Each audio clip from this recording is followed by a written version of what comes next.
Rolling? What happened on 9/11 is a phony, and we've never learned the truth about 9/11. The whole agenda is to create a one-world government where everybody has an RFID chip implanted in them. All money is to be in those chips. And this is given me straight from Rockefeller himself. This is what they want to accomplish. Aaron, what do you think women's liberation was about? We, the Rockefellers, funded that. We funded women's lib. They do whatever they want to do. What we want doesn't matter anymore. It's their agenda, it's their plans that matter. They have all the money they want. They can make all the money they want. They have a machine that can make all the money. It's not about money. It's about control. It's about their vision of how they want to see the world. You hear George Bush saying democracy means freedom. No.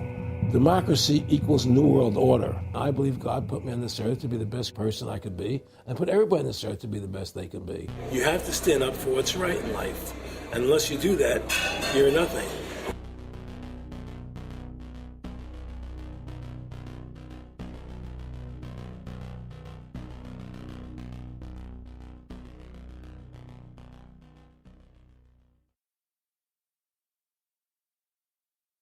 Award-winning filmmaker turned freedom fighter, Aaron Russo was an amazing individual.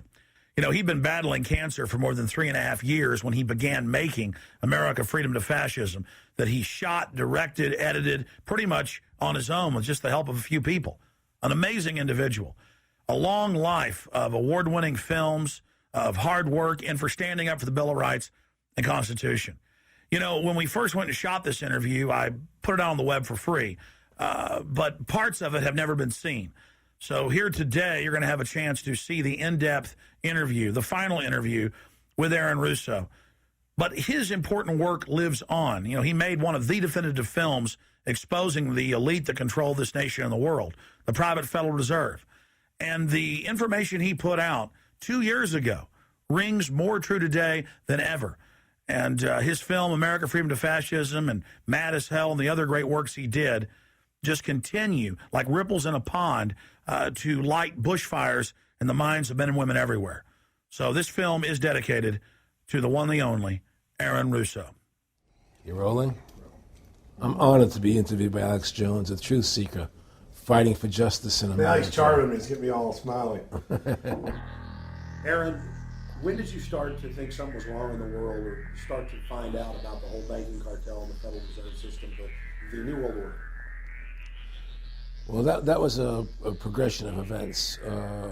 I've always been a very independent person, always believed in individuality, and that we were put on this earth to be unique individuals to fulfill our God-given potential, and that the only way to fulfill your potential is to be free, to find out who you are, and to make your errors, to make mistakes. And as I grew up, I began to realize more and more the government was inhibiting me in things that I wanted to do. And what happened, I was very successful in the ladies' lingerie business. I worked for my dad. He had a small undergarment business, and I created the first ladies' bikini panties back in 1963, actually. And then I opened up a nightclub in Chicago called the Electric Theater that opened up the day Martin Luther King was assassinated. All right, and so the city of Chicago was in flames the day my club opened, and nobody came out to the club. And what happened was that that was the year of the Democratic Convention in Chicago in '68, and so my club became a hangout for the hippies, and because they wanted to go to Chicago and protest what was going on. And I was having a concert at my club one night to raise money. And the police raided the nightclub, my club, for no reason at all. And I was standing outside in my office overlooking the street, and I saw all these paddy wagons pulling up in front of my club. And I was a 24-year-old kid. I had no experience at all, really. So what are these paddy wagons doing here? And then I saw all these cops getting out of the paddy wagons coming into my club. I said, oh my God, they're raiding me. And so I ran down to the stage, and I got on the stage, and I stopped the band from playing, and I said to the people in the audience, we're being raided, so sit down on the floor, cooperate, and pull out your identification and cooperate with the police. And as I said that, two of the cops from behind threw me onto the floor and grabbed me and started dragging me out of the club. I'm going, you know, victory, victory. You know, I'm playing it for all it was worth at the time. I was a kid, and then I saw the fire department there, and the fire department was dumping garbage cans, the garbage all over the floor. And I thought to myself, well, why are they doing that? You know, very quickly as they were dragging me out, and I didn't quite understand it. So they threw me into the paddy wagon. As I got into the paddy wagon, one of the cops grabbed my testicles from behind and squeezed, and I went into the paddy wagon in gigantic pain. And the next person that came into the paddy wagon, the cop, as he was stepping in, the cops took the billy club, smashed him on the head with it, and just split his skull, you know, for no reason. I mean, there was nothing wrong. So that was kind of your wake-up. That was my awakening. It's like, what is going on? I thought this was America. So I initially blamed it on Chicago and made a daily thing. It was Chicago. And anyway, it was the headlines of the newspapers the next day. You know, there was my picture in the newspapers, the headlines, electric theater short-circuited, it was raided. And in the article, they went ahead and they said that the reason they raided the club was because the fire department came there and saw it was messy, full of garbage, and the hippies started attacking them, which was totally not true. Those dirty hippies? It was totally false. You know, it was a complete fabrication. So they ran a false flag on you. They framed you. Yeah, of course. You know, and I was in shock. I said, people lie like that? People actually do these things? I couldn't believe it. You know, it was an awakening to me. And I went on television. I told people on television that they lied. Nobody cared. Nobody cared what the truth was. You know, it was shocking to me. And then a week or 2 weeks later, I forget exactly what it was, two cops come to see me, a lieutenant and a sergeant, a captain and a sergeant. And they said, Mr. Russo, we're sorry if you got hurt that night at the club in the raid, but we're here to tell you that if you want to keep the club open, it's going to take $2,000 a month, and we're going to come see you once a month, and whenever we have to raid you, we're going to call you, you know, and we'll let you know we're going to come in tonight and raid you. This was mafia. Well, the police mafia, you know. And actually, it was actually more interesting than that. They said, listen, there's the A plan, there's the B plan, and there's the super deluxe plan. And this one, of course, each one will cost you that much money a month. Which one do you want? What was the super deluxe? That's the one I took. That was a $2,000 a month plan. And I took that plan, and I paid them $2,000 a month, and they left me alone. And whenever they were going to raid the club, they would come there, we're going to have a phony raid tonight, you know, just to look good for the people in the neighborhood, you know. So that was your first big education? That was my education into corruption in government, you know. But I really thought that was basically Chicago. I didn't realize it was the whole country was like that. And so that was my wake-up call, that people lie and cheat and steal. And I thought everybody was always honest and nice and decent. And I had no idea about any of these things. Well, what happened with me was that they finally one day they came to me and they said, look, we can't take your money anymore. I said, why, what's up? What's going on? They said, we have to close your club. There's elections coming, and the aldermen in the neighborhood don't want you open anymore. So we can't take your money.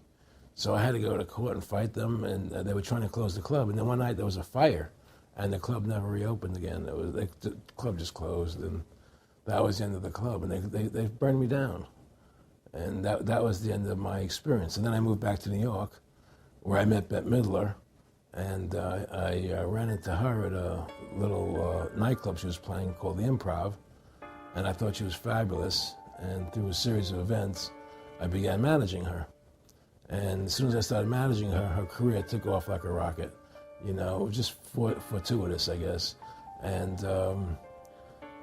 we became very, very successful. And through managing Bette, I started producing shows on Broadway where I won the Tony, and I produced a television show where I won the Emmy with Dustin Hoffman and Bette, you know. And then I produced The Rose for her, where she got Academy Award nominations. And then that led me to producing Trading Places, which everybody knows. You know, I think it's the best Eddie Murphy movie. Well, it's a good one. I don't know if it's the best, but it's a really good one. And I'm very proud I made that movie. And so in my mind, I feel as if I've made a classic comedy in Trading Places. a classic musical in The Rose, and a classic documentary in Freedom to Fascism. You know, so I'm very proud of my work that I've done as a filmmaker. Aaron, why do you do this? What's the philosophy of your life? What do you think life's all about? I think the importance of life is to like yourself. If you don't like yourself, nothing means anything. To like yourself means you have to respect yourself. To respect yourself means you have to take actions that you respect if somebody else did them.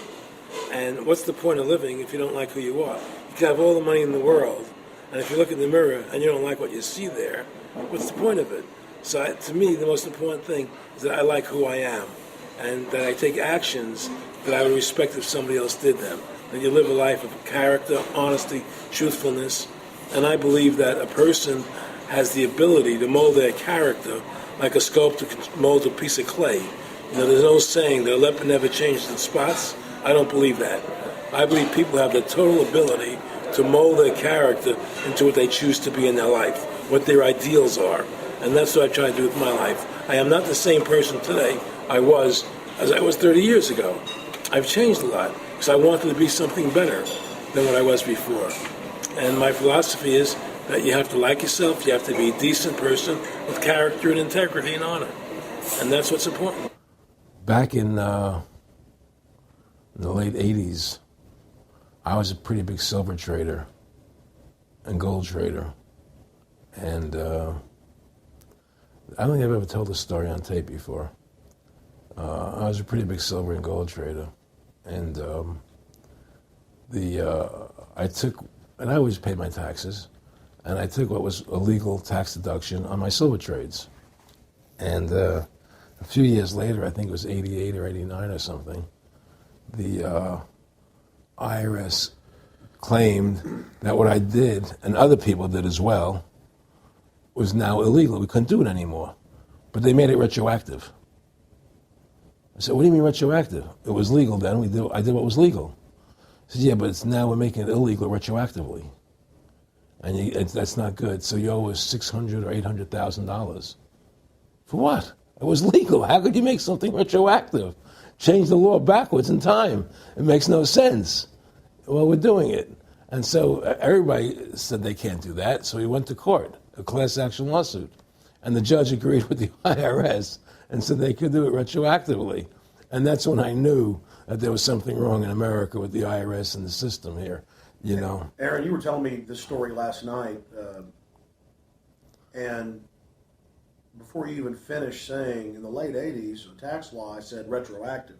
And I knew that because they literally ruined my dad, but he paid. He didn't know. He still thought this was America.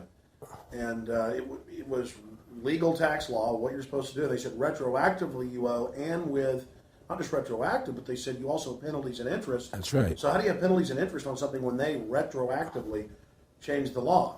Well, first of all, they can't retroactively. How can you do anything retroactively? Penalties and interest are a farce. The whole thing, because they do whatever they want to do. And that's when I realized America is not America. It's not the land that I was taught it was. Because they can do whatever they wish to do. And there's nothing the citizen can do about it. Now, you've made America Freedom to Fascism. I want to walk through that film, and I want to encourage everybody out there to get a copy of it on DVD. It was also in theaters around the country, and I think the best film out there on the Federal Reserve and the IRS and the whole banker scam, and I want to discuss that with you here.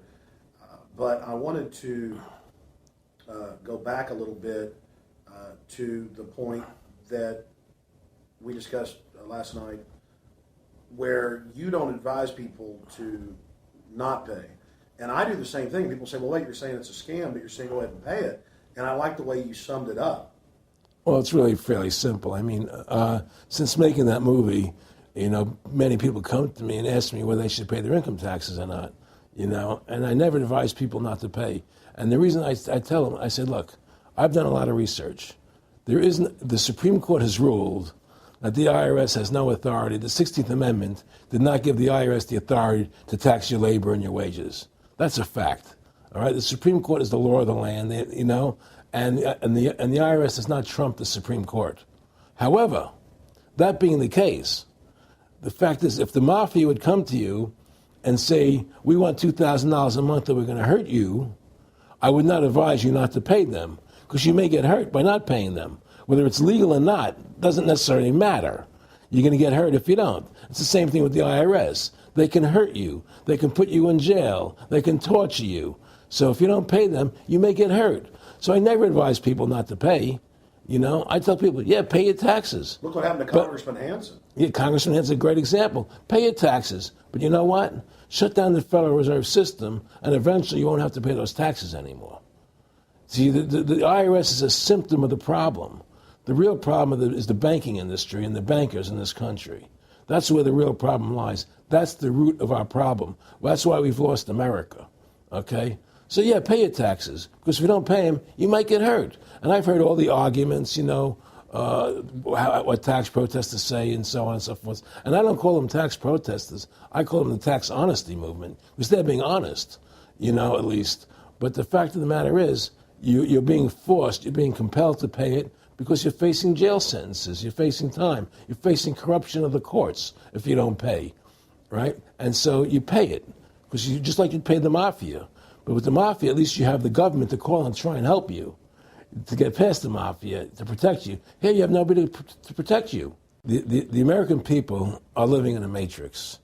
They don't understand the truth of how things are working in this country, you know. And let me give you an example of what I'm talking about. The very fact is that if you ask 100 people on the street, what kind of government is America supposed to be? 99% of them will tell you a democracy. America is supposed to be a democracy. But that's a lie. That's an illusion. The word democracy is not written into the Constitution at one time. It's not in the Bill of Rights. It's not in the Declaration of Independence. The Founding Fathers hated the idea of a democracy. They thought it was the worst form of government there is. And I agree with them, because in a democracy, 51% of the people control 49% of the people. If you're part of the 49%, you're not free. America was founded as a constitutional republic. And in that constitutional republic that we have, 99% of the people can't take away the rights of 1%.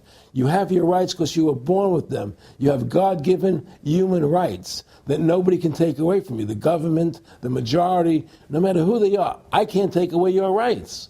And that's what our founding fathers gave us. But the psychological operations that they do to us, they make us believe that we're a democracy and that majority rules, you see? And they want you to believe that. Because then they tell you this poll says this many want this and this many want that and this many want this, and it doesn't have anything to do with anything. Well, Hitler was elected. Hitler was elected. Hitler did everything legally. And in a constitutional republic, a minority is protected against a majority. Wasn't it Benjamin Franklin, to paraphrase, that said democracy is two wolves and a sheep voting on what's for dinner? Exactly. And then he also said, in a republic, the sheep would have a gun to protect himself. You know, and that's the truth. America's not a democracy, but you ask the most intelligent people what form of government America is supposed to be, they'll say democracy. Because that's what they've been brainwashed. They've been psyoped into believing that. They believe that we're in Iraq. They believe we're in Iraq to promote democracy. The word democracy, you hear George Bush saying democracy means freedom. No, democracy equals New World Order. Democracy equals slavery. The word democracy is not synonymous with freedom. It's the opposite of freedom. Democracy is the worst form of government you can have because it's majority rule. And the government can tell you exactly what they want to tell you to do because the majority wants it. I don't care what the majority wants. I live my life as I choose. And if I don't commit violence, theft, or fraud against another human being, I can live my life as I wish. That's my choice. And if I'm allowed to make mistakes, because when you make mistakes, you learn from them. You grow as a human being. We're put on this earth to become the best individuals we can be, to fulfill our God-given potential, right? We're not here to put on this earth so that the government can tell us how to live our lives and what we must do. We put into these systems and these paradigms. No. The same thing in health. You know, if you're sick, you have to have a certain protocol. Nonsense. You know, be individuals, think for yourself, have critical thinking, you know. And so what's happened is that because they've taught everybody that we're a democracy, which is not true, now, so then in 1913, they bring the Federal Reserve System into being, right? And now you have this Federal Reserve System, which then in 1913 got the right to create money for the government, when before that the government created its own money.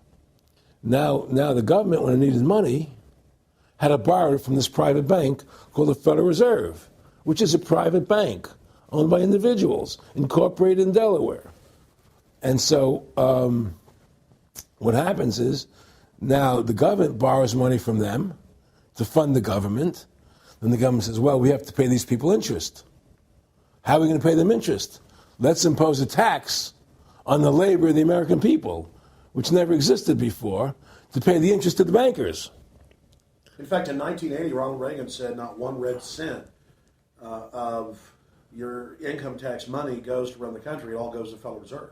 Well, it was the Grace Commission report that said that not one nickel goes to the infrastructure of the country. And I guess Reagan quoted that too. Right. And so, but the point I'm trying to make is that by creating this Federal Reserve System, the government now became dependent on these private banks for money. And they started taxing us, you see. And so now what happens is that in 1935, I believe it was, Social Security started. And they gave Social Security cards, said not to be used for identification, the Social Security number right on the card, right? And through Social Security, they started deducting money out of your paycheck. That was the first time they were ever could take money out of your paycheck, because people agreed to it because they thought it was going to their retirement fund. And so then when they instituted the income tax again, they started taking money out of your paycheck because Social Security could do it. And then they could do it again. You see what I'm saying? And so now they've even taken control of the tax payment itself. I mean, literally like you're a slave. They're taking it right there when you make it. Exactly. They don't even trust the public enough to send them a check. Yeah. Right. So they take it out automatically because they know people aren't going to want to pay it. So what's happened is that through the implementation of the Federal Reserve System, the government has become vested in these bankers, and they get their money from the bankers. And so then they impose a tax on us, which makes us more slaves, makes it more difficult for us to survive, right? Giving them more profits. And now what's happened is that through the Federal Reserve System, the bankers have pretty much taken control of our government. It doesn't matter Republican and Democrat anymore, because they're both the same. Neither one of them are talking about shutting down the Federal Reserve System or stopping the payment of taxes, or any of the big issues that face Americans, right? So I had a friend, Nick Rockefeller, okay, who was one of the Rockefeller family, and he, when I was running for governor in Nevada, he came to me, introduced himself to me through an attorney, and we became friends. We started talking about things, and I learned an awful lot from Mr. Rockefeller. And one of the things that we used to talk about was the ultimate plan of the banking industry, what they wanted to accomplish. And the goals of the banking industry, not just the Federal Reserve System, but the private banks in Germany and England, all over Italy, all over the world, they all work together. They're all central banks, and they're all part of the Communist Manifesto. Central banking is one of the major planks of the Communist Manifesto. We talk about America being a capitalistic country, but yet at the same time we have a central bank that plans everything for us, right? And the graduated income tax is another plank of the Communist Manifesto, right? So right there you have two major planks of the Communist Manifesto that have been brought in because of the Federal Reserve System, okay? So the ultimate goal that these people have in mind is the goal to create a one-world government run by the banking industry, run by the bankers, and they're doing it in sections. The European currency, the euro, and the European Constitution is one part of it. Now they're trying to do it in America with the North American Union, right? And they want to create a new currency called the Amero, right? And the whole agenda is to create a one-world government where everybody has an RFID chip implanted in them. All money is to be in those chips, right? There'll be no more cash. And this is given me straight from Rockefeller himself. This is what they want to accomplish. And all money will be in your chips. And so instead of having cash, anytime you have money in your chip, they can take out whatever they want to take out whenever they want to. If they say you owe us this much money in taxes, they just deduct it out of your chip digitally. Total control. Total control. And if you're like me or you, and you're protesting what they're doing, they can just turn off your chip. And you have nothing. You can't buy food. You can't do anything. It's total control of the people. And that chip's connected to a database that has your purchasing records, what you do, what Everything. you sell. Everything is in there, you know? And so they want a one world government controlled by them, everybody being chipped, all your money in those chips, and they control the chips, and they control people. And you become a slave. You become a serf to these people. That's their goal. That's their intentions. More than a decade ago, I began getting secret government documents, and we published them, where the feds were training the local police and the military that gun owners, conservatives, people that made frequent references to the U.S. Constitution were terrorists. That's a quote. But in 2009, it broke into the national media when we received the secret MIAC report from a state police officer. And that was in the state of Missouri, but the feds had written it, demonizing Ron Paul, people that wanted to end the Federal Reserve, people that wanted liberty and freedom. And now more secret reports have been released, like the Department of Homeland Security report, which the feds admit they wrote, that says returning veterans are the number one terror threat in America, that gun owners are part of that number one threat, that people buying ammo are the number one threat. Think about this. You have these private bankers overthrowing the United States, and they're secretly training the police that gun owners and patriots and veterans are the number one threat. So they're saying the American people that follow the Constitution and Bill of Rights that'll actually stand up against this tyranny are terrorists, because they are the terrorists. They are the criminals coming in with a corporate takeover, a hijacking of the nation. Eric, could you be specific about when you met Rockefeller, how it happened in these discussions? I met Rockefeller through a female attorney I knew who called me up one day and said, one of the Rockefellers would like to meet you. I had made a video called Mad as Hell, and he'd seen the video and wanted to meet me and knew I was running for governor of Nevada. So sure, I'd love to meet him. And I met him, and I liked him, and he was a very, very smart man. And we used to talk and share ideas and thoughts. And he's the one who told me 11 months before 9/11 ever happened that there was going to be an event.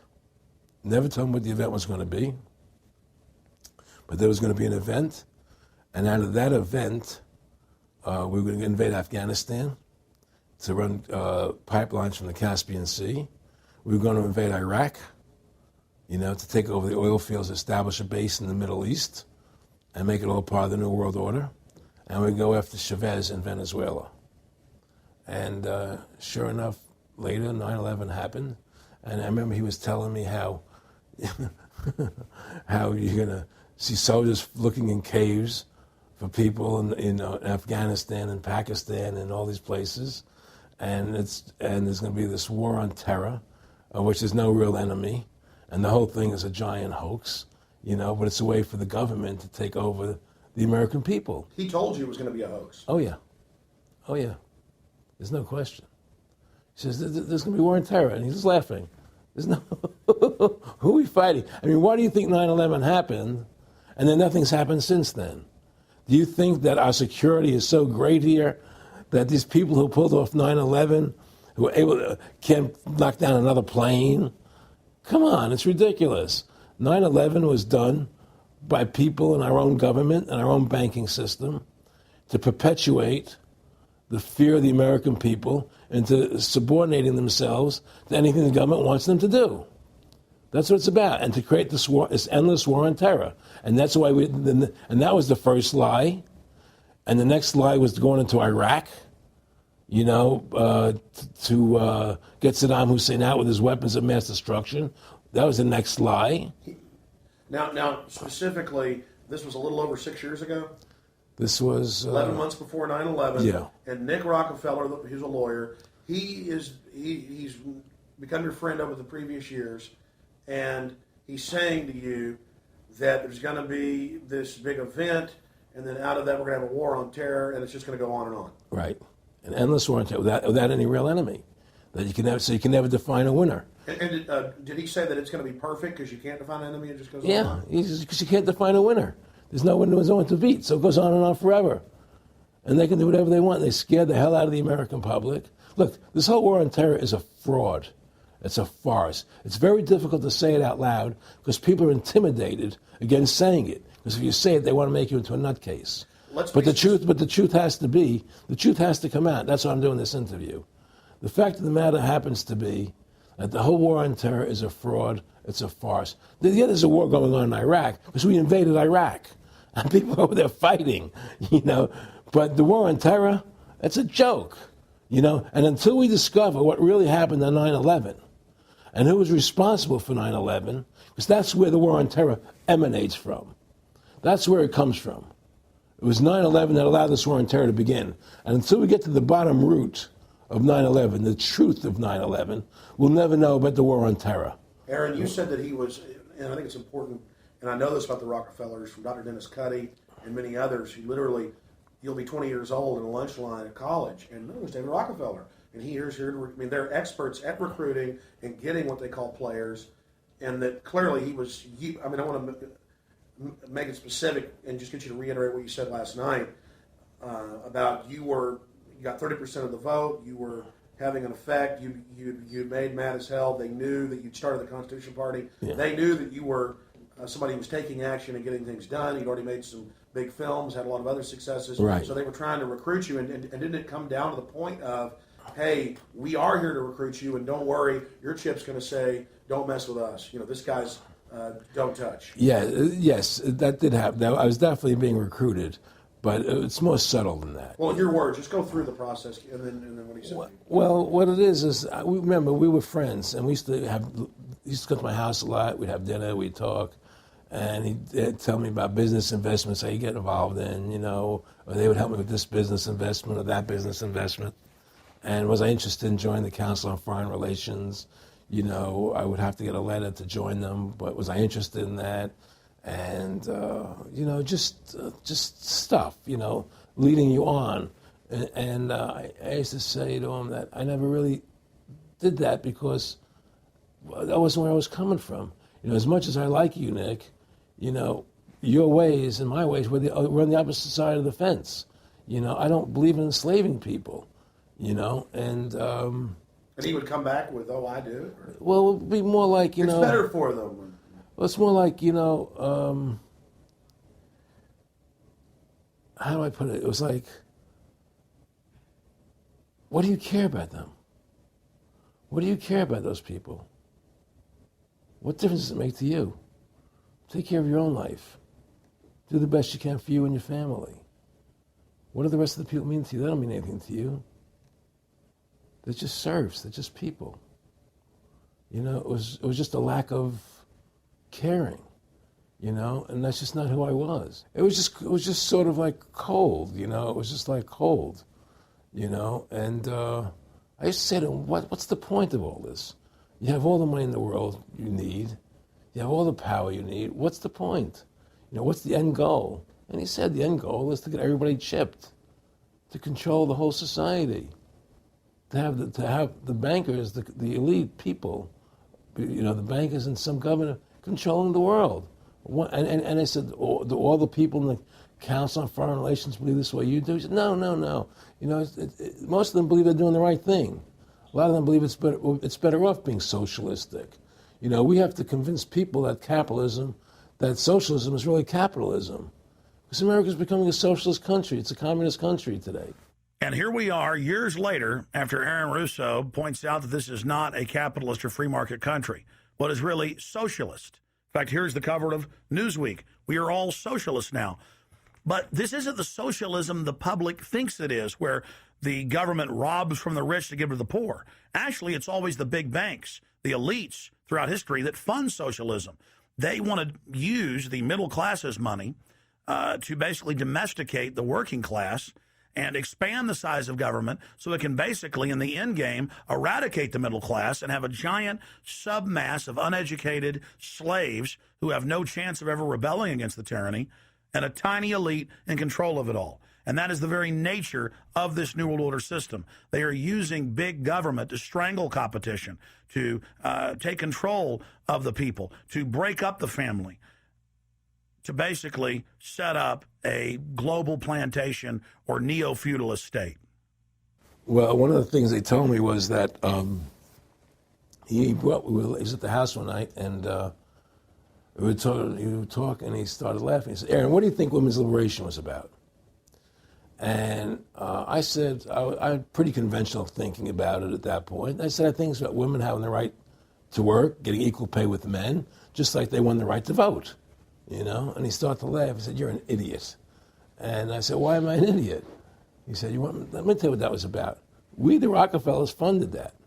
We funded Women's Lib, you know? And we're the ones who got all over the newspapers and television, the Rockefeller Foundation. He says, and you want to know why? He says, there were two primary reasons. And they were, one reason was we couldn't tax half the population before Women's Lib. And the second reason was, now we get the kids in school at an early age. We can indoctrinate the kids how to think. It breaks up the family. The kids start looking at the state as the family, as the school, as the officials, as their family, not as the parents teaching them. And so those are the two primary reasons for Women's Lib, which I thought up to that point was a noble thing. You know, when I saw their intentions behind it, where they were coming from when they created it, the thought of it, I saw the evil behind what I thought was a noble venture. Aaron, did you know that Gloria Steinem, in one of her own books, now admits the CIA funded Miss Magazine? No, I had no idea about that. No, I never heard that. Yeah, we're going to... CIA funded Miss Magazine? Funded Miss Magazine with the stated goal of taxing women and breaking up the family. No kidding. I never heard that. Well, Nick told me. I mean, I know it, but not because I know the CIA was involved in it. Well, Gloria Steinem was proud of it. Oh, the CIA wanted to help women. No kidding. So they funded it, yeah. And of course, it's divide and conquer. Right, and of course. What they do is they focus in, obviously, on real problems. Women were getting shafted in many ways, but the elite wasn't planning to help them. They were planning to really shaft them and take men away from them. Look at what they did with black families. You only had about 10% illegitimacy 50 years ago in black communities, and now it's over 90%. And look at welfare. You were going to give you some money, but you can't have a man in the house. Right. And so that was further to degrade the family. Totally destroyed. And now illegitimacy is over 50% in the general population. Right. Well, see, the whole thing is these people control the money, so they make all the rules. You understand? And they put whatever rules they want into effect. And the truth is, America has really become a socialist, communistic country. And everybody says it's a capitalistic country. It's not a capitalistic country. You know, how could it be capitalistic when you have a central bank? That's the first. It can't be. You know, It's a planned economy. It's a planned economy. It's a phony. If they want to create prosperity, they just print dollars. They just make dollars or put digits into the economy, and now you have prosperity. You don't have real prosperity. You don't have real manufacturing. You just have money being injected in. It's an infusion of credit, which only makes the government go into more debt. Into more debt. The Federal Reserve is poison to our country. Of course it is. It's poison. Whoever makes the money makes the rules. Rothschild said that, and they make the money. Why are we allowing these private bankers to make the money for our country? It makes no sense. Why are we paying interest to these banks to make money for us when the government can do it itself without paying interest and without all that debt? There's no answer to that question, and it's the question no politician will raise. Everybody talks about America's debt, how much debt we're in. We're in debt because we have to borrow money. But we don't have to borrow money. They designed it so we go into debt. Exactly. We can create the money and back it by gold so they can't create too much of it. So you don't have the inflation. And do what the founding fathers gave us. But instead, the bankers make the money, they control the government, they buy the politicians, they tell us who gets into office. You have computer voting, that's a fraud. They do whatever they want to do to us. They do whatever they want to do to us. And it has to stop. My friendship with Nick Rockefeller was one where we expressed ideas to each other and thoughts and philosophies, and he wanted me to become part of what they were doing, and for me to become a member of the CFR, and offered various business opportunities for me to get involved in, and for me to not take up the fight or the battle that I've been taking up in the past, to drop that idea, because what was the point of my fighting for the people? I was a guy who was very successful in the movie business, and I saw the truth of what was happening. I try to express it to the people. And rather than having me express it to the people, they wanted me to join their side because I was a mover and a shaker. And rather than me opposing them, to join them. It was real simple. And he tried to recruit me into that situation. And I didn't go for it. Did he get angry when you didn't go for it? No. And, it's like, I remember one time he said to me, you join us, so you have an ID card, Aaron, you have a chip, and your chip will say KMA on it. And I said, what does KMA mean? He said, it means kiss my ass. And anybody stops you, a cop or whatever, and you show them your card or your chip, and they'll know to leave you alone because you're one of us. One of the central pillars of tyranny is that the establishment is exempt from the laws that they pass for the rest of us. We saw it in Rome. We saw it with Hitler. We saw Richard Nixon saying, look, I'm the president. If I break the law, it's not illegal. We saw George Bush and Dick Cheney say that. We see Barack Obama continuing that, saying, I'm not going to give detainees real trials. I'm going to give them secret kangaroo military commissions trials, and we're going to hold them in secret camps, and I've got executive privilege. It's the same thing over and over again. And one example of hundreds that are out there was a story back in April of 2008 out of the Orange County Register. And this backs up exactly what Aaron's talking about with Mr. Rockefeller saying, I got a chip in my hand, kiss my ass. Here's just one example of hundreds. Special license plates shield officials from traffic tickets.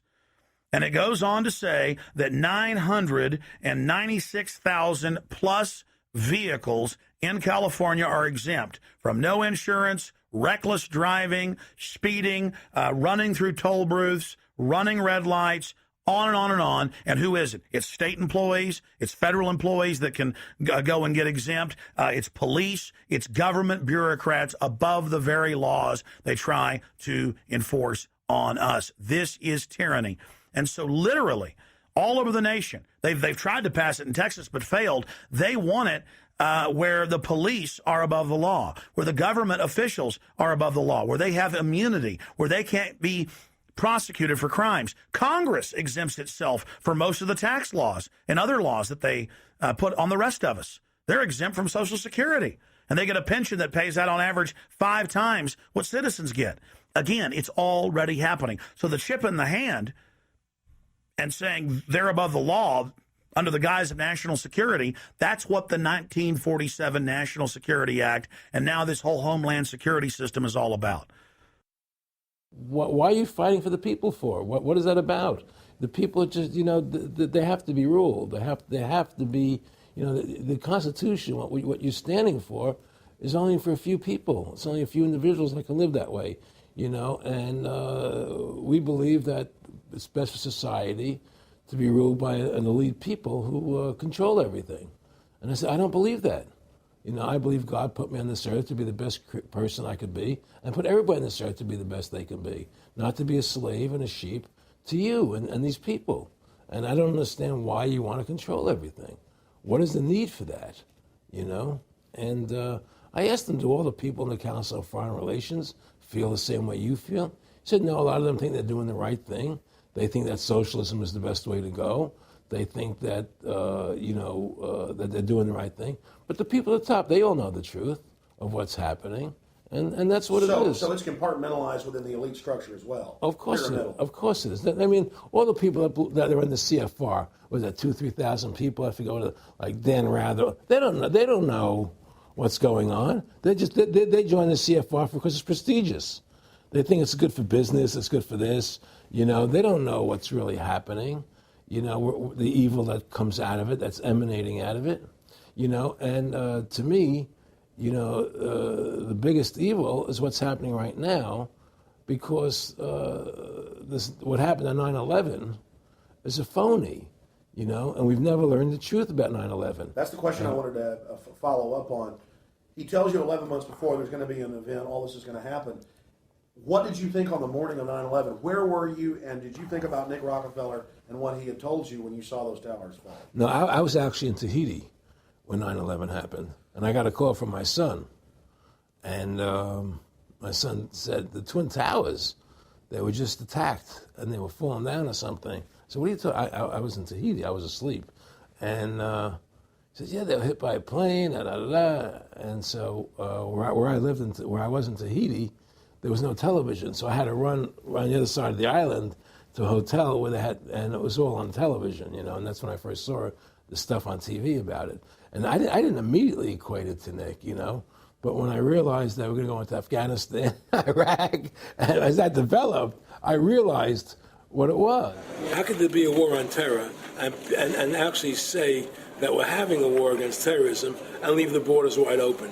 If you were the President of the United States, or I were the President of the United States, and 9/11 really happened the way they want us to believe it happened, the first thing you would do is shut down the borders so people couldn't get in the country to harm you.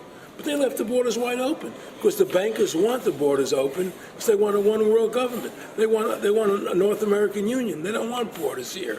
The 9/11 was only a manifestation. It was done to create a fear in the American public, right? So that we will obey what they want us to do. And take Richard Reed, the shoe bomber.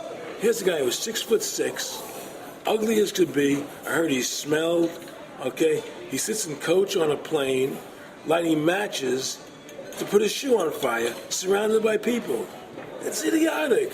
If you were going to blow up a plane, you go into the bathroom, you close the door, and you put your shoe on fire. You're not going to sit there surrounded by people lighting matches on a no-smoking flight. They want you to believe this nonsense. It's ridiculous. 7/7's come out now, and the majority of the British people think it's an inside job, and all the evidence points towards it being an inside job. Yeah, I mean, what happened in London? Yes. All this is nonsense. It's just keep people in fear.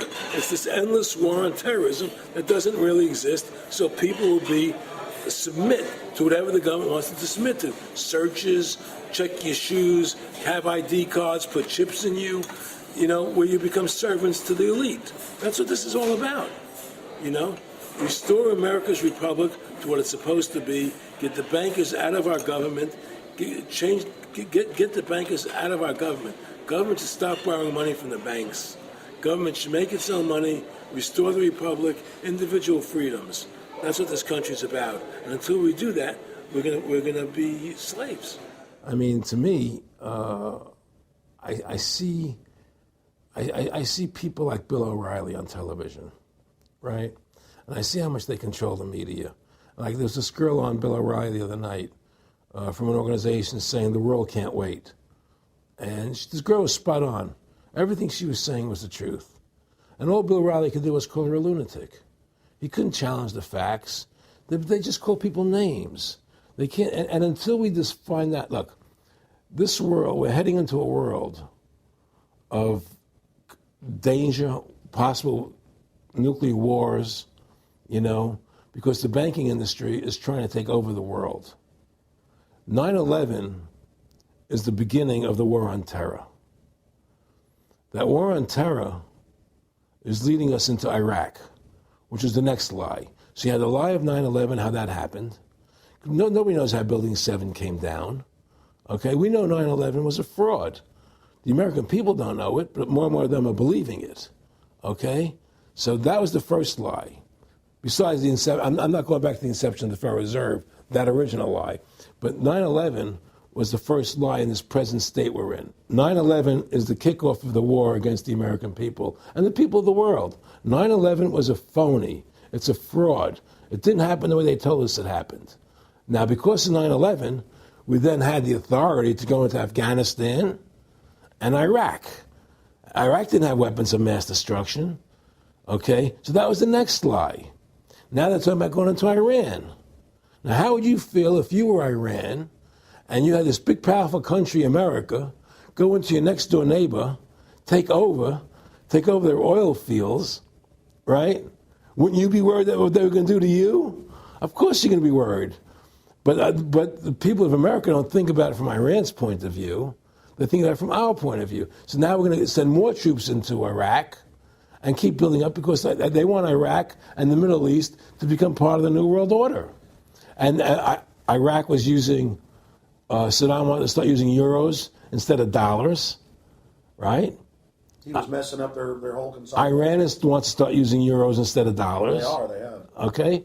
So I'm saying what they're trying to do is preserve their power. And one lie leads to the next lie, leads to the next lie. And until you get to the root cause of 9/11, which is supposedly the war on terror, we'll never solve our problems here. Should we send more troops into Iraq? Should we not send more troops into Iraq? Well, the truth is, the fact is that it all goes back to this war on terror.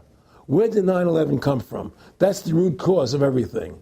And until we have a full investigation, find out why Building 7 fell down, why they shipped all the steel out of America so quickly, from the buildings, why all the things that don't make any sense about 9/11, until we find out why it really happened, we'll never understand why there's a war on terror. And we'll never be able to prove that the war on terror is a phony. Nick and I discussed many things. One of the things we discussed, or he brought up in conversation, was reducing world population, and felt that there were too many people in the world. In a way, I agree. There are too many people in the world, but I don't think I have the authority to say who's going to die and who's not going to die, But they felt that they wanted to reduce world population, and he felt that it should be reduced by half. He even mentioned to me once they were having a real problem trying to solve the Israel-Palestinian problem. And he talked to me once about they were playing with the idea of bringing Israel to Arizona, and taking all the people from Israel and giving everybody $1 million and setting up Israel in the state of Arizona. Unbelievable. To end that problem, because that's a problem that they're not in charge of, in a sense. They're not controlling that problem. They're very arrogant. They can do whatever they want to do. We've given these people the authority to create money out of thin air, and through that device, they control everything. And if you want to win the battle to stop that, you have to deny them the ability to create money. It's only because they can make money that they have all this power. They literally have the money machines. They have the money machines. They can print it. They can do whatever they want to do. They own everything. Aaron, we take over pretty quick. If we were the guys that issued the money, everybody had to come give us real assets for the use of this money we just printed up. People. I tell people, why in the world does the American government borrow money from the banks when they have the ability to create it themselves without borrowing it and paying interest on it? Why? And nobody can answer that question. Not one politician ever raises that. Why does the American government borrow money when they can create it without paying interest? Well, we did create it up until 1913.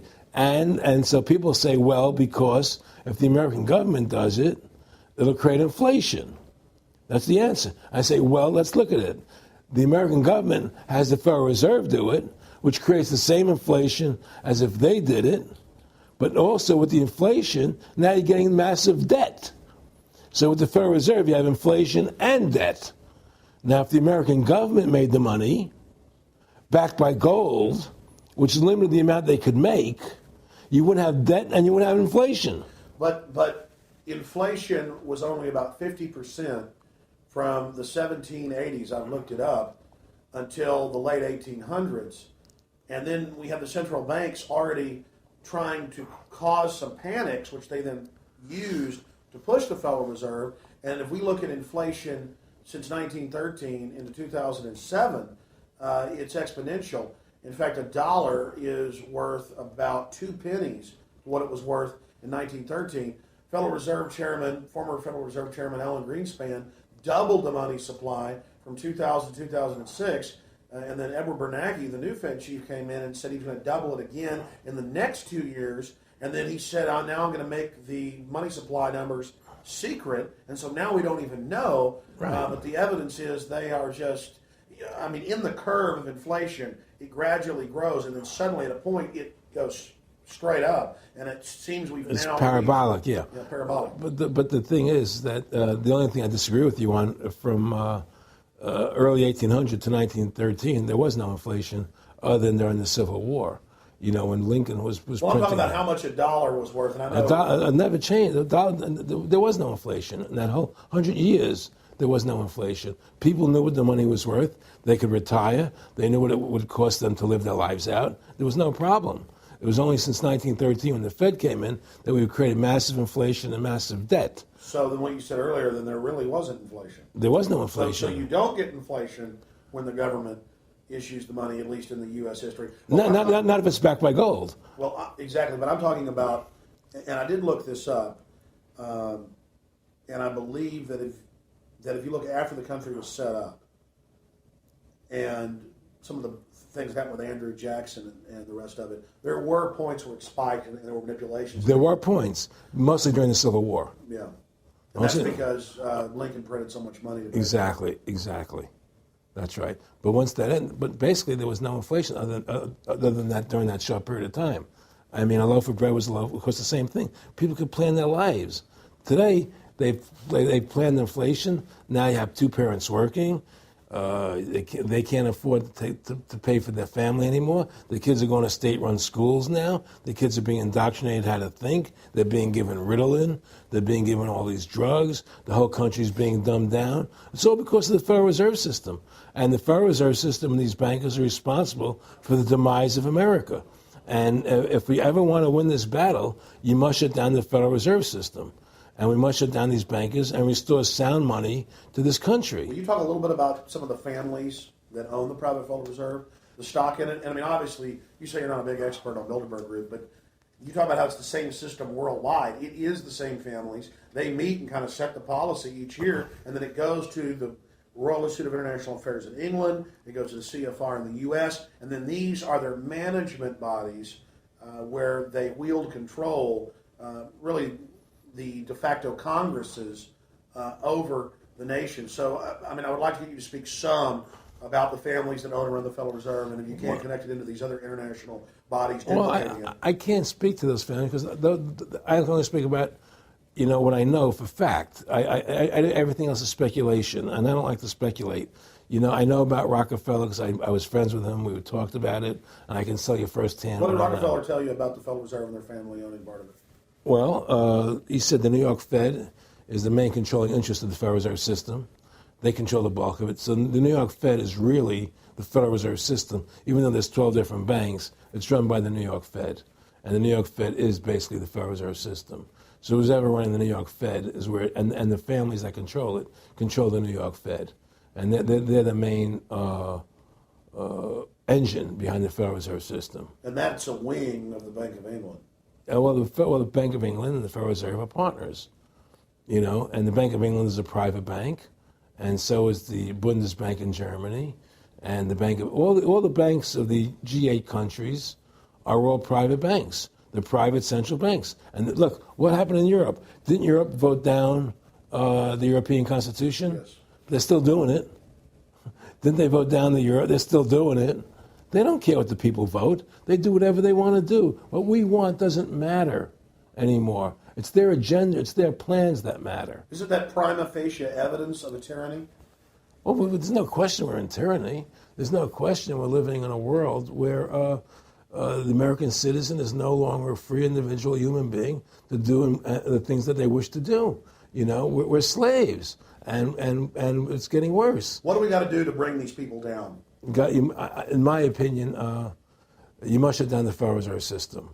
And I think that there has to be an uprising. There has to be an uprising. People have to stand up. I can't do it alone. You can't do it alone, Alex.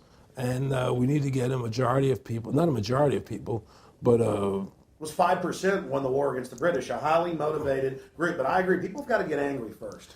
I mean, not just, we know it's corrupt and that lackadaisical. We got to get pissed. People don't seem to have the courage to do what they have to do, I want to say you've got a lot of courage. Well, thank you. I don't know if I have a lot of courage. I just have I want to thank you for what you're doing for my family. I have a sense of conscience and I have a sense of justice. I get nervous about what I do, but I do it because there's no other choice. I couldn't live with myself if I didn't do it, But the fact of the matter is, I've ostracized myself pretty much from Hollywood. People are afraid to deal with me in Hollywood a lot because of what I do and the things I say. I don't go along with routines. A lot of people in Hollywood know the truth. They're not willing to stand up and speak about it. I know many of them have seen my movie, and they know I'm right, and they won't talk about it because everybody's afraid. Everybody's afraid because they think that this money they get, these Federal Reserve notes, are really money, and they think they have a comfortable lifestyle, and they're afraid to change. They're afraid to stand up for what's right. And until people are willing to stand up and have the courage to do what they need to do, it's not going to change. And hopefully, what you're doing, what I'm doing, what other people like us are doing, can affect the change, that people will stand up and say, hey, I've had enough. The thing is, we have one advantage, that they need us to cooperate. See, if we don't cooperate with them, they can't win. And so they always need our cooperation to go along with their programs. So they try to sell us. Right. They try to sell us. Democracy, this majority says this, believe in this, do that. The war on terror, we got to be scared. They're always trying to do things to sell us so that we'll go along with them. And once we learn not to cooperate with them, then we win the game. And that's the point. Don't cooperate with them. Don't go along with the program anymore. Stop it. Join forces. You and I should run for president and vice president and take over this country and bring freedom back to this country. That's what it's going to take. Two people like you and I, statesmen, who believe in freedom, who believe in Thomas Jefferson and the Constitution and the founding fathers to make this country whole again. Because right now it's in the grip of the evil ones, And the only way to stop that is for good men to stand up. Was Edmund Burke said, evil can only thrive when good men do nothing? Yes. Right? We got to do something. That's what it is, Silence is golden, but when it comes to your freedom, it's yellow. We have to stop being scared. We have to stand up and do what's necessary to take back, to stop these bankers, these elite, this government full of lies, congressmen full of liars, people destroying our borders, creating a government. I mean, imagine this. Here you are in America, and they're combining America, Canada, and Mexico into one country, the North American Union, and the American people don't know anything about it.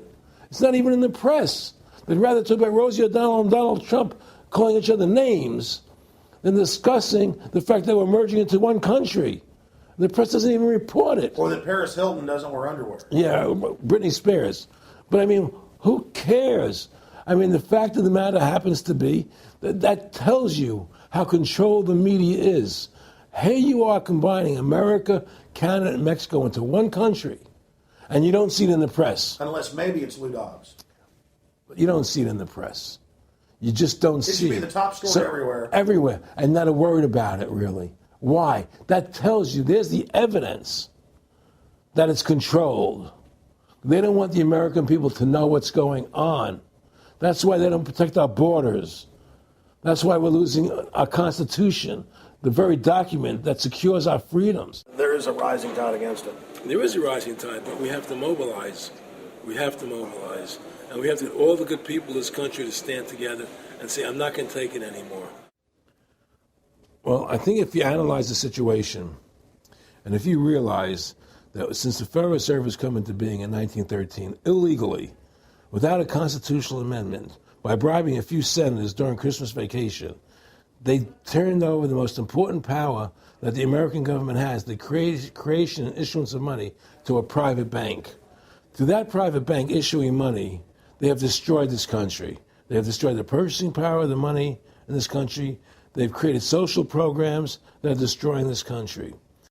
Thanks to the work of Aaron Russo and Ron Paul and many others, folks are starting to find out who the real enemy is. Offshore private banking corporations that have engaged in a hostile corporate takeover of the United States and almost every other nation on the planet.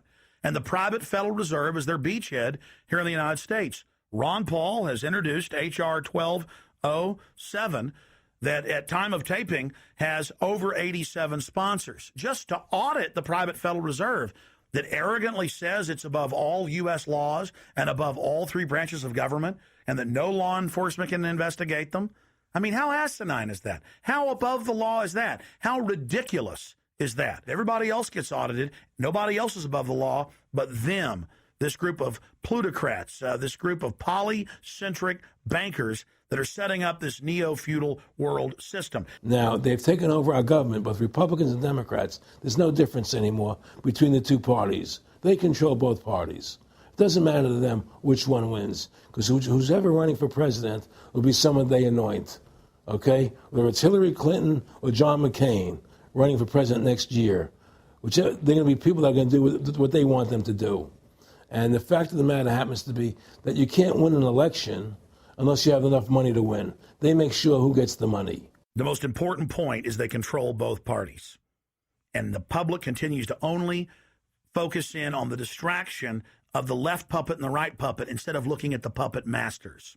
In fact, more and more of this is coming out. Top Senate Democrats, bankers own the U.S. Congress. Senator Dick Durbin on Chicago radio station last week blurted out an obvious truth about Congress. This is from Salon, that despite being blindly obvious, it is rarely spoken. And, quote, the banks, hard to believe in a time when we're facing a banking crisis, that many of the banks created are still the most powerful lobby on Capitol Hill. And frankly, they own the place.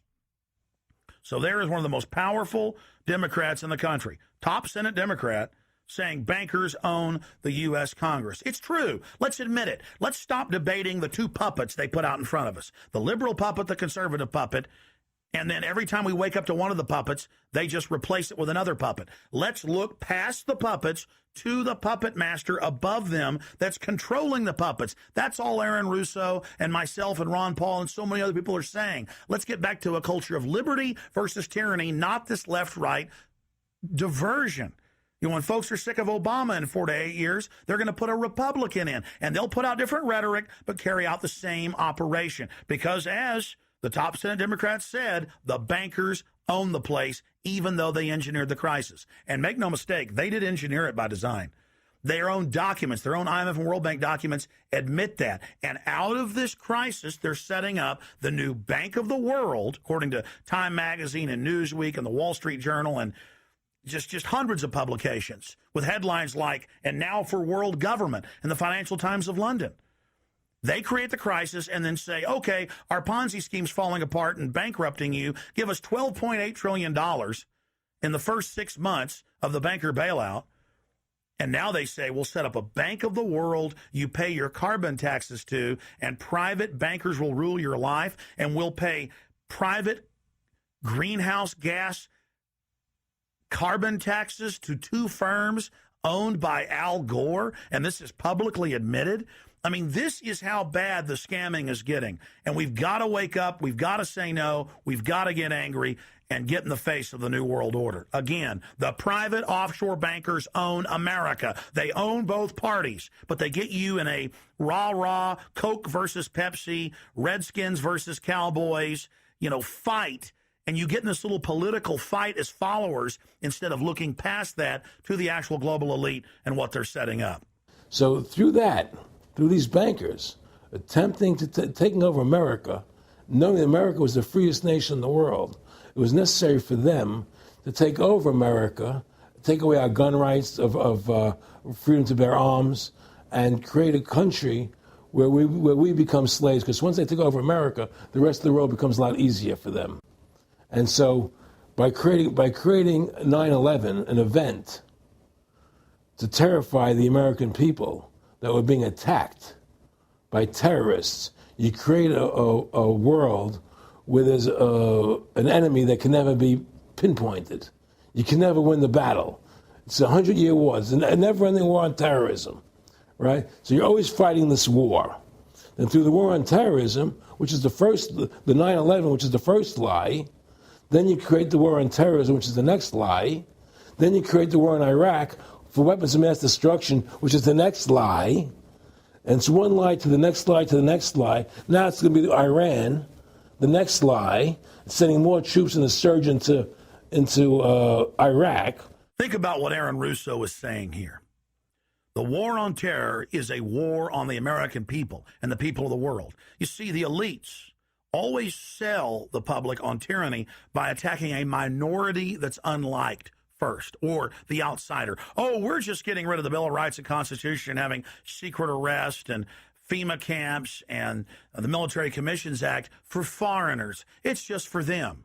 And now the federal government has been caught saying that gun owners, conservatives, people buying ammunition, they've been caught saying that returning veterans are the #1 threat to Homeland Security. And in a way, that's true. People that know about the Bill of Rights and Constitution and know that our country is being taken over and hijacked by foreign banks, I guess they are the threat to the criminals that have done this. That's all the New World Order is a private corporate takeover of the nation states, of the governments of the world. And then these private corporations bring in a tyrannical form of neo-feudalism that they call corporatism or fascism. Mussolini said that fascism should properly be called corporatism. And that's what it is. And they create the socialism to get control of the wealth and to control society. And then they pipe the profits to themselves. So they socialize the general public to get control of us, but it's private above us. It's basically just slavery. Now, think about what Aaron Russo was saying here, and it's absolutely true.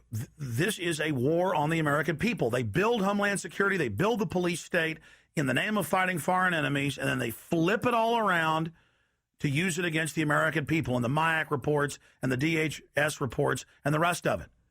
This whole thing was set up for the people, and Aaron Russo nailed it. It's just one thing leading to the other, and it's always with the event. It's always in the point of taking over more countries, more dominance. You know, making sure the American dollar, making sure the G8 stays in control of everything, and what they want to do is to control the American people, control the people of the world, put RFID chips in everybody, so everybody's a slave to these central banks. Did you ever talk to Nick Rockefeller after he told you all this and then 9/11 took place? No. But he did. He told me that you're going to see men running around caves looking for Osama bin Laden. You know, you're going to see men looking for, these guys, and they're going to be, They told you it was all going to be bull. It's a phony. The whole thing is a fake. It's a fraud. Was he laughing, or was he just coldly saying this? No, it was more laughing. Cynical. Laughing. It's more like, look how stupid everybody is. Look how stupid everybody. We can do whatever we want to do. Well, it is ridiculous. It's like with al-Zakari.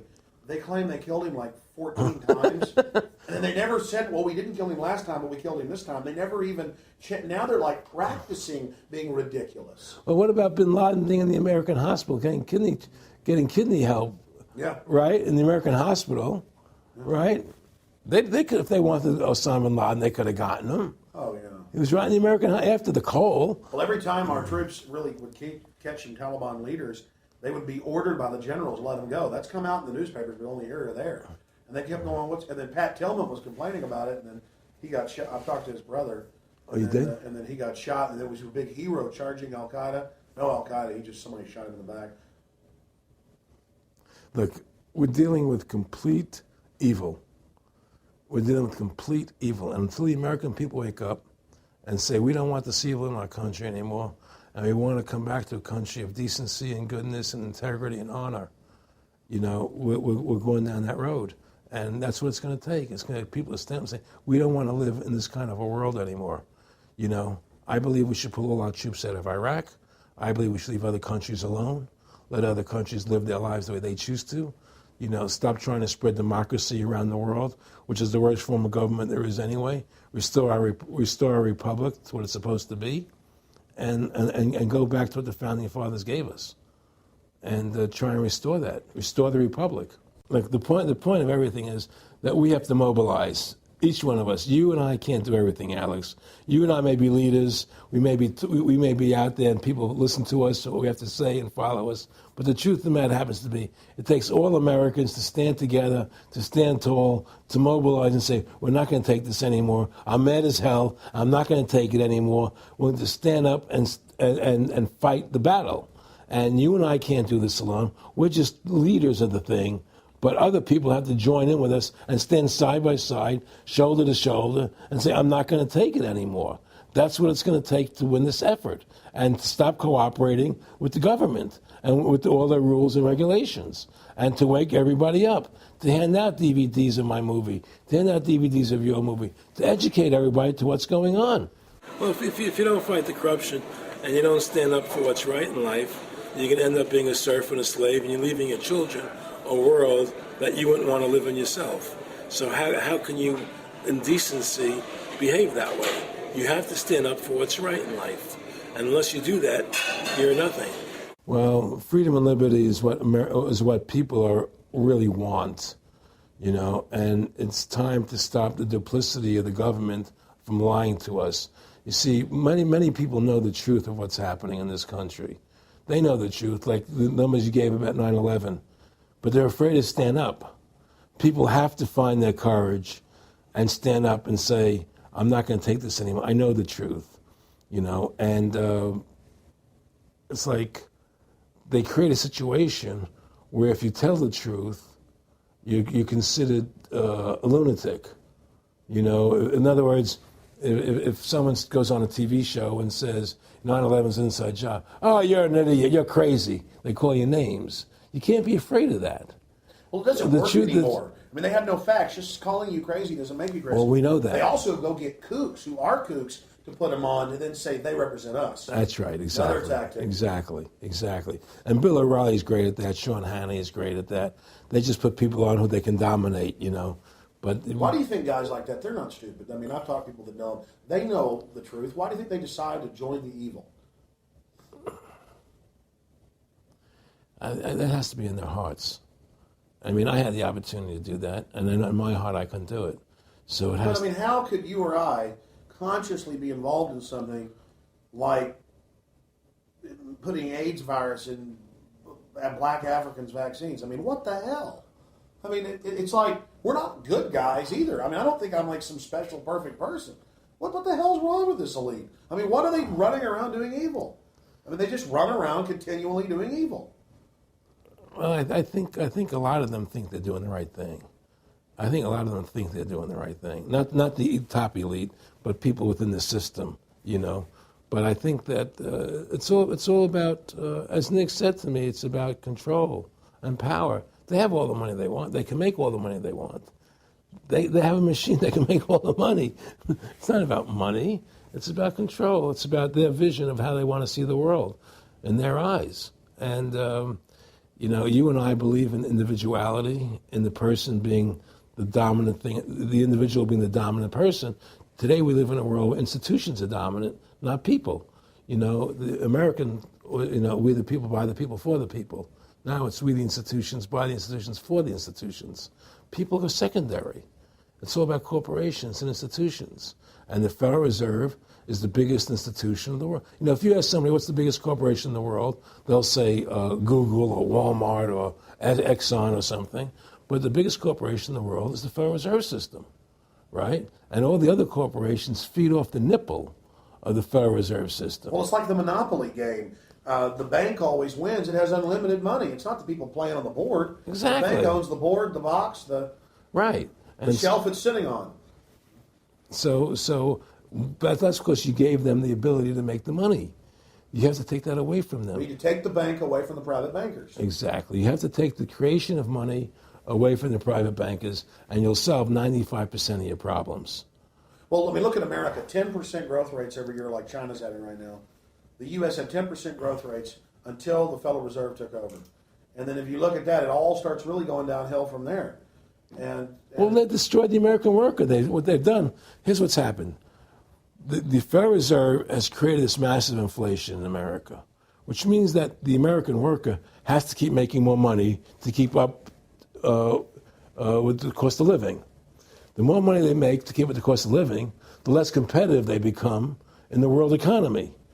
So now what happens is we have to pay our workers so much to keep up with the cost of living, saying, well, screw the American worker, let's go overseas now and get the cheap labor. But really, that's a war being waged against the middle class. Of course the bankers print the money. Really, this is a war being waged against the middle class. The bankers print the money. Everything they're doing is about destroying any private pools of wealth or independence. Yeah, but what I'm trying to say is, because of the inflation that they've created, they've now allowed other countries to outcompete us. You see, because other countries don't have to pay as much money as we have to pay here to our workers to survive. Yes.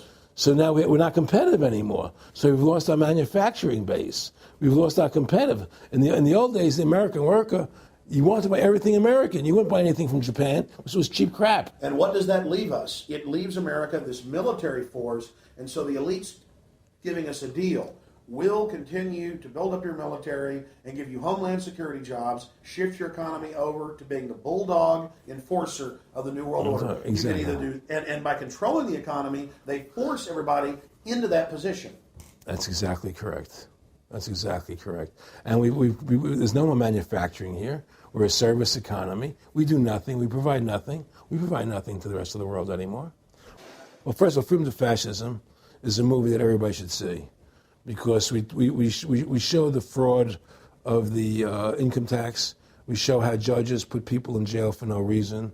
We show the corruption of the justice system, and we show how the Federal Reserve came into being and how it's controlling society, and how all the central banks of the world are working together through the Bank of International Settlements in Switzerland, which is the central bank for all the central banks, and how they all work together to create this one world government, the one world order, which is what they're trying to do.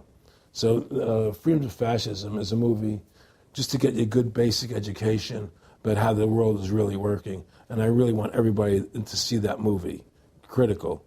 In terms of the CFR, in terms of compartmentalization, I mean, there are many good people, I believe, that are part of these organizations who don't even understand what the organization's really about.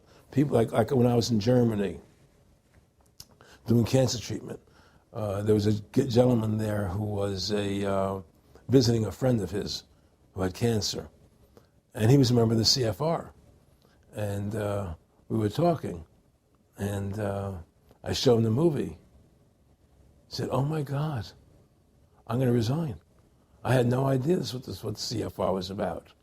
He had no idea. He was just a nice guy who thought he was in this prestigious organization. Yeah, a lot of it's about getting good people, and so you can watch them. Keep your friends close, your enemies closer. Well, no, it wasn't even that. It was, a lot of people join the CFR because they think it's a prestigious organization. It'll help them in business, make good business contacts. They didn't have an understanding that the CFR is really about world domination, about how they and the Trilateral Commission, the Bilderbergers, all work together, with the banks to control the people. A lot of them don't understand that. They don't see the big picture. Oh, it's CFR, it's a prestigious organization. I'll meet this one, I'll meet that one. I can do good business deals out of it. It's just business to them. The CFR wants to get the people in there that have influence and power, and so they're part of that. So they're not opposing them, It's like the whole country today is becoming the haves and have-nots. You're getting the very, very wealthy, the middle class is being destroyed, and you're getting the poor people. Isn't this just a slick mafia that took over and uses fancy PR? Well, you can call it mafia, you call it whatever you want, but it's definitely a criminal organization. There's no question about it. But it's a criminal organization that has prestige, that appears to have what's the word I'm looking for? Class, style. It's like, respected. It's respected. People don't look at it as being a criminal organization. That's what a great job they've done. People look at Alan Greenspan as being a hero. The maestro. What do you think happened with him in the late '60s? He wrote a big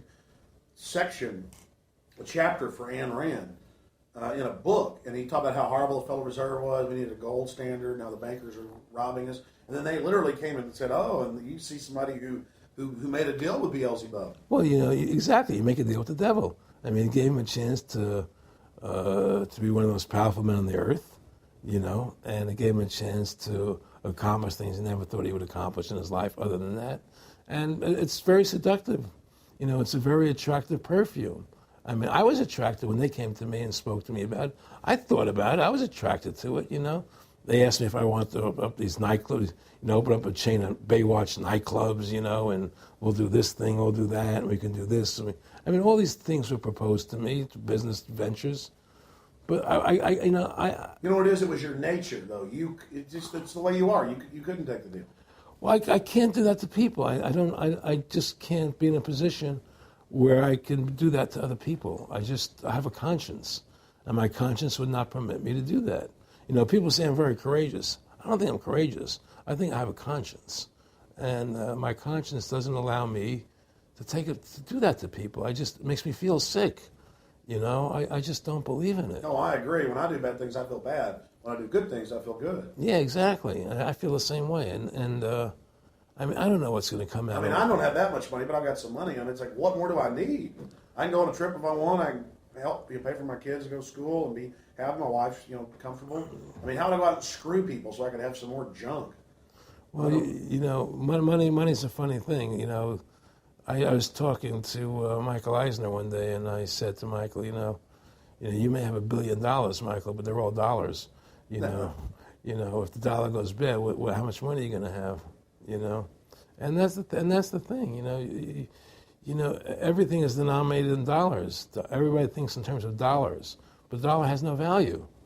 And then someday it's you know, everything returns to the mean. Well, really, the whole universe, financial universe we live in, is a matrix fraud.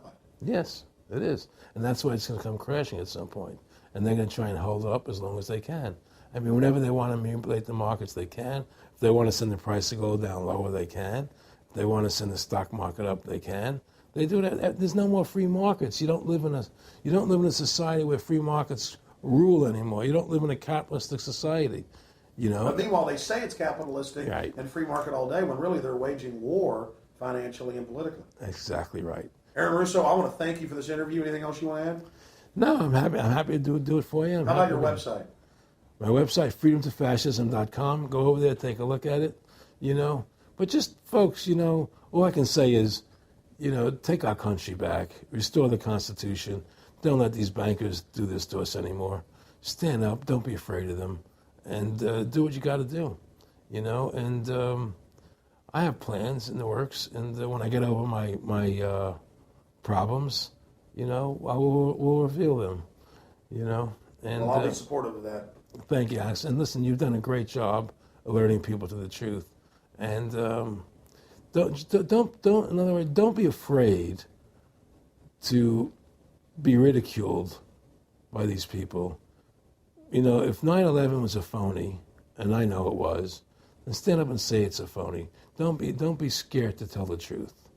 Don't allow their you know, their powers of trying to make you look silly to frighten you. What do you think of what Charlie Sheen did? I love what Charlie Sheen did. I was so respectful of what he did. I just applauded him. People saw right through that attack. They flipped a light switch when they went after him. Yeah, but they don't. You see, the thing is that more people don't come out and do it.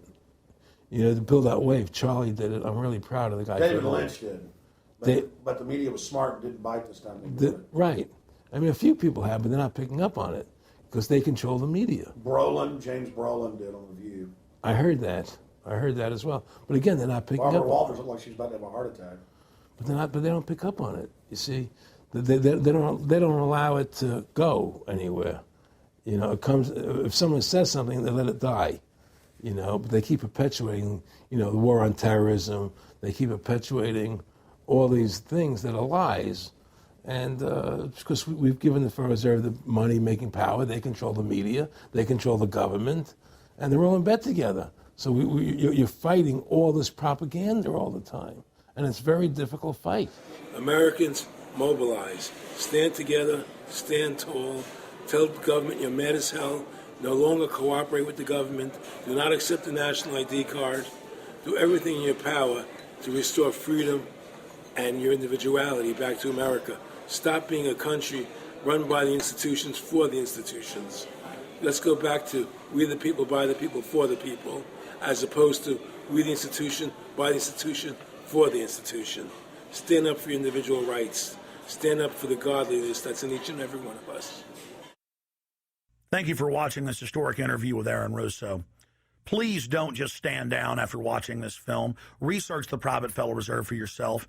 Realize it is the main head on the Hydra that we have to go after. Realize that we can fight the political parties all day, but until we go after the heart, the root of the problem, nothing's going to get better. We have this ruling class of private bankers that issue all this fiat currency, and they have committed unbelievable crimes and have the audacity to claim that they're above the law. Ladies and gentlemen, now more than ever, we don't have a choice. It's us or them. Either the New World Order is removed from power, or the world faces more wars, more tyranny, and a nightmarish police state carried out by these eugenicists. So in the memory of Aaron Russo and every other freedom lover out there in history, and for the future of our children and the species, humanity itself, let's call for grand jury investigations of the private Federal Reserve. Let's arrest the bankers. Let's kick these foreign corporate criminals out of our country and get our constitutional republic back. Let's stop being distracted and diverted by the liberal and conservative puppets they stick up in our faces on television. Let's look past the front men to the actual architects of the New World Order and bring them to justice. There's no way these arrogant bastards can get away with this if we expose them and speak out against them. And more, it's coming out even in the mainstream media that they are a pack of criminals who are above the law and who have hijacked our nation. But they're only above the law in our minds. We have to expose them as the criminals they are and bring them to justice. Look in the mirror. You are the solution. Take action and join the ranks of folks like Aaron Russo, Ron Paul, and so many others. God bless you all, and thank you for watching this presentation. Now spread the word about the true enemy of the people in the Fed, in the New World Order, in the hegemony of private central bankers.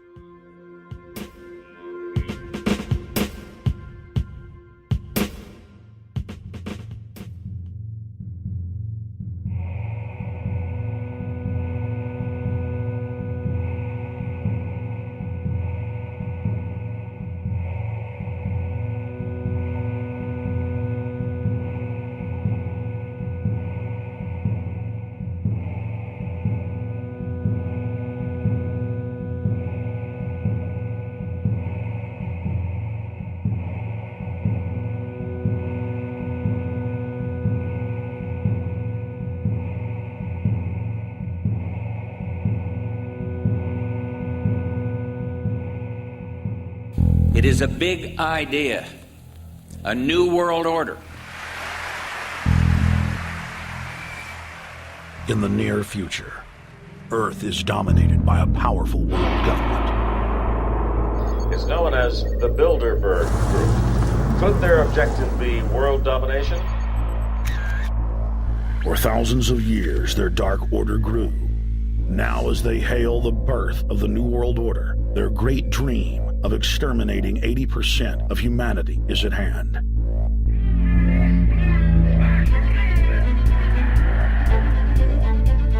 For the first time in history, the elite's plan for world government is blown wide open. You will learn the secret that drives the entire New World Order agenda. Bilderberg is making great progress toward a world government, and only an educated, informed public can stop them in their tracks. Alex, it's Chalabi, eh? For the first time, all the pieces have been put together. The dots have been connected, and the picture is crystal clear. Earth's ruling elite believe they have discovered the fountain of youth. But before they can attain it, 80% of us must die. A psychopathic technocracy is establishing world government so there can be no escape from their plan.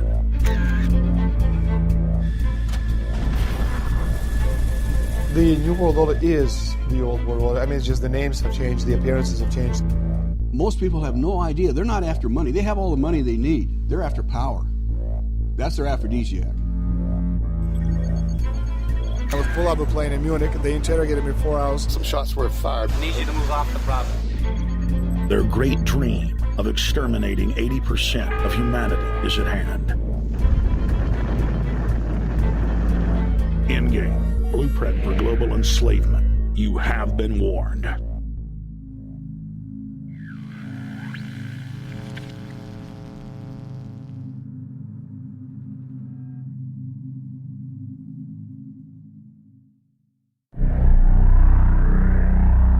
Obama is notoriously a liar.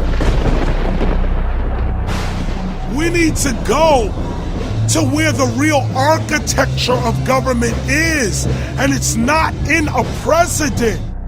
Wall Street has hijacked Washington in broad daylight.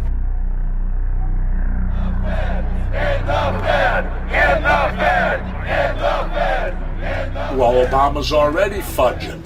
He's fudged since day one in this election. The elite are using Obama to pacify the public so they can usher in the North American Union by stealth, launch a new Cold War, and continue the occupation of Iraq and Afghanistan. The globalists are outside all the nations. That gives them safety, and they play countries off against each other. We've got to give them a stake in creating the kind of world order that I think all of us would like to see.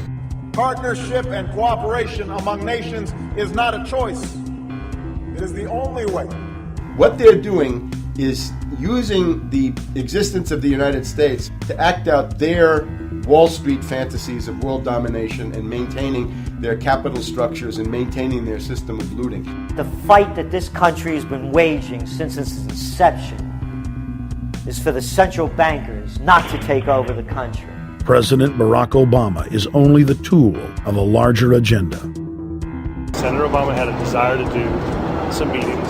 Others had a desire to meet with him tonight in a private way, and that's what we're doing. Presidential candidate Barack Obama was publicly criticizing the North American Free Trade Agreement in a bid for votes, but privately telling Canadian officials not to worry about it.